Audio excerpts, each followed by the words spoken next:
My mother burst into the reception hall. During the best man speech, "Wire me $20,000 right now, or I'm exposing everything." She grabbed the DJ's mic. "Tell everyone how you took father's property papers without asking, about the secret bank account, where you hide money from the family." The room froze. "I have documents. Your uncle already got the copies." My relatives' faces turned pale. Mother continued. "That land case you lied about? I have the messages where you begged the lawyer to cover it up." Guests gasped. My mother-in-law fainted. 30 seconds, or I post everything in the family WhatsApp group. The hall fell silent. I stood up slowly, took the mic. "Interesting fiction, Mom. But since you want to play this game in front of 200 witnesses," I smiled at the videographer. "Keep rolling." Then announced, "Let me tell everyone about your little secret." What I said next made my mother drop the mic. "Wire me 20,000 right now or I'll expose everything." My mother's voice cracked through the reception hall like shattered glass. 200 guests froze mid-bite. My new in-laws exchanged horrified glances. She yanked the DJ's mic tighter. "You took your father's property papers without permission.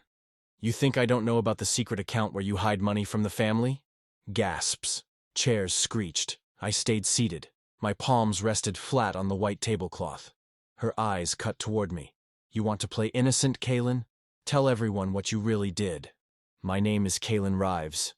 27, the quiet one. The one who nods, swallows anger, and carries the blame." Tonight, silence wasn't safety anymore. It was a weapon. I leaned back, slow, almost amused. She thought she could bury me under accusations, but she didn't know what I'd been holding on to all these years. I whispered, almost playful. "You sure you want to do this here, Mom?" Her lips tightened. She thought I wouldn't fight back. She was wrong. Family members introduced. My sister Alara, 24, sharp tongue, rolling eyes, fake sympathy dripping in every word. "God, Mom, not here," she hissed, pretending she wasn't enjoying the chaos.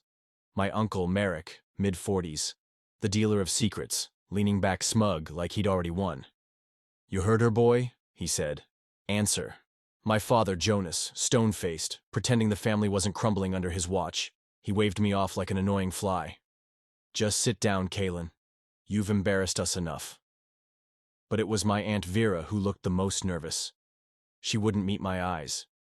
She knew. "Enough games," Mom snapped, her voice cutting sharper than glass. "That land case? The one you swore was dismissed? I have the lawyer's messages. I know you begged him to cover for you."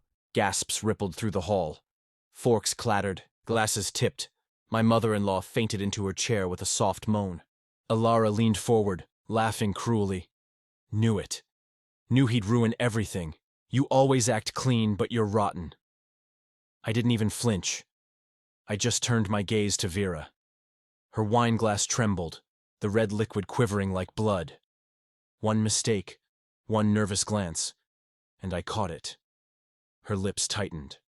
Her chest rose and fell too fast, and in that flicker of fear, I saw it clearly. The secret wasn't mine. "Say something," Merrick barked, pounding the table. "Defend yourself if you can, boy." He wanted me crushed. Always did. I stood slowly, adjusting my tie, calm as ice. "You think this is about money?" My voice was low, steady. "No. It's about what you all did to me." The laughter died. The air tightened. Jonas, my father, shifted in his seat, jaw clenching like stone. Mom's grip on the mic whitened her knuckles. Even Alara froze, lips parted mid-smirk. For the first time, the whole hall felt it. I wasn't their scapegoat anymore. Memory stabbed sharp. 5 years ago, 19 years old, selling my truck just to cover Dad's debts. That truck was my only freedom. The roar of its engine, the long roads at night, my one escape. But I sold it for him. I remember grease under my nails, the buyer's sweaty cash in my palm, and Mom whispering, "Don't tell Alara. Don't embarrass your father. Don't make him look small." They took everything, my truck, my money, my pride, and my silence became their shield. Vera was there too, standing in the garage doorway, watching. She promised she'd speak up. She never did. She turned her back like the rest of them. And that night, I learned silence was just another cage they locked me in. I turned to Vera now, my voice cutting the room in half. You want to tell them? Or should I? Her glass slipped from her hand. Crash. Shards flew across the polished floor. The sound silenced 200 people at once. Merrick's smirk drained from his face. Don't you dare, he growled. But his voice cracked. The tension was suffocating. I reached out, ripped the mic from my mother's frozen grip. My voice thundered. Vera's the one who sold Dad's land, not me. She forged his signature. Merrick helped her. And Mom, she covered it up. The hall erupted. Screams, shouts, faces twisted in disbelief. My father staggered back as if the ground had tilted beneath him. His eyes, betrayed, lost, searched Vera's face. She couldn't even look at him. And me? I smiled, because finally their lies were burning. The room detonated in chaos. Jonas roared at Vera, spit flying. You snake! You sold my blood, my family's name! Merrick shoved a chair so hard it toppled. You think you can expose us, Kaylin? You're nothing, he screamed. Just a worthless boy we carried all our lives. Alara leapt up, her voice cracking with fury. You ruined us. You ruined me. My marriage, my future, it's all dead because of you. I didn't even blink. I stood tall while the storm tore them apart. I gave you all my silence, I said coldly, every word slicing. Tonight, I give you the truth. Alara's mascara streaked down her face. You selfish bastard. You were always jealous, always the burden. I leaned close, my whisper like venom. No, Alara. I was the shield, and you stabbed me for it. I walked toward the door.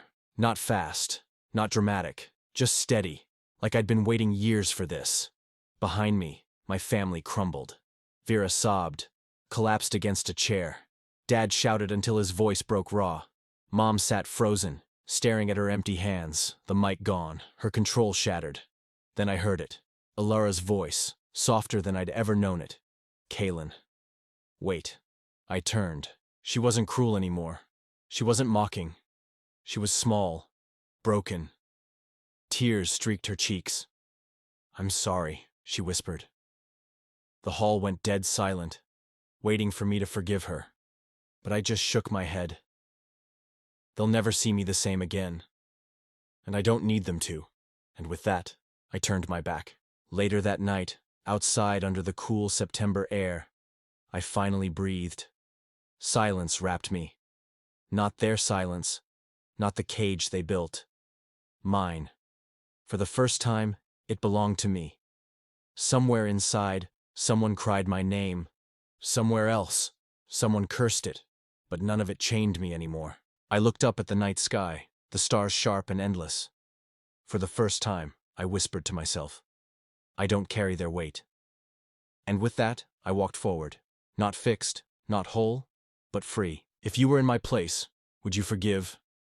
Or would you walk away forever? Tell me in the comments. Your voice matters here. Like if you've ever felt the weight of silence, comment your thoughts. Share your story. Subscribe for more raw, real stories like this one.